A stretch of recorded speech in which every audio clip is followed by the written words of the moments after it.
એમાં ઘણી વાતો થઈ છે જે કેસ વિશે આપણે જ્યાં રફા દફા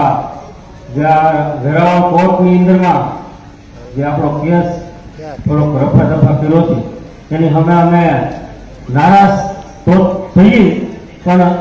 એની સામે અમે પણ તાકાતથી લડવાય પણ માંગીએ છીએ અને સમાજનો અમને સાથ સહકાર છે અને જુનાગઢના જે વકીલ આપણા જે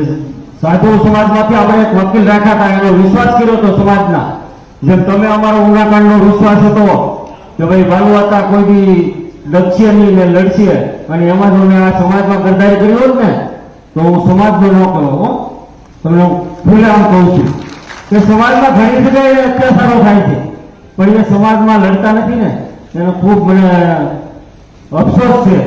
કે ખરેખર અમુક લોકોના મર્ડર થાય છે તો એમાં પણ વહીવટ થાય છે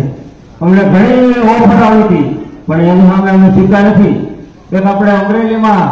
ઝાલા પરિવારને એક મર્ડર થયું એ લીધા છે અમરેલીમાંથી એને ખરેખર લડત આપી છે તો એવી લડત આપવી જોઈએ ખરેખર અને અહીં સાધુ સમાજમાંથી ખરેખર આપણા એક વકીલે અમને ગોવિંદભાઈ અને અમે ખૂબ ગોવિંદભાઈ પરમાર વકીલ આપણે અમદાવાદથી એટલે અમારી આને સંઘર્ષ કર્યો છે ને અહીંયા અમને લડત આપી છે ને એમાં અહીંયા મહેનત કરી છે અને અમને બધું શીખવાડ્યું છે 10-9 વર્ષ સુધી અમે લડ્યા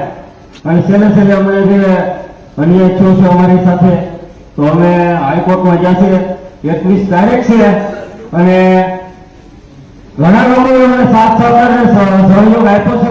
કોર્ટની અંદરમાં તો એમનો અમે આભાર માનીએ છીએ સમાજનો આભાર માનીએ છીએ